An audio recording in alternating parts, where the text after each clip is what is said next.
ល់បងត្រជាក់នោមដំណឹងឆ្នាំថ្មីបងប្អូនប្រុសស្រីរៀបចំអីវ៉ាន់លាភ្នំពេញមួយអន្លើធ្វើដំណើរទៅភូមិស្ថានជួបជុំអ្នកមានគុណដែលកំពុងរងចាំ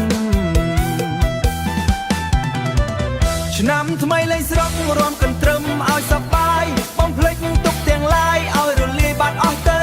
ជួបម៉ែជួបឪញញើញឹមស្រស់គ្រប់មាត់រៀងខ្លួនឆ្នាំនេះសំណាងល្អ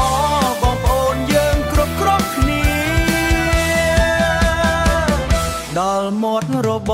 ងឃើញម៉ែឈរចាំមើលឲ្យញញឹមផ្អែមល្ហែមហៅកូនឲ្យចូលផ្ទះនំអន្សមចប់ថ្មីក្លិនឈ្ងុយសាយភាយពេញអាកាសរំលេងជុំគ្នាក្នុងវត្តអារាមភូមិយើងចាក់កន្ទ្រឹមមក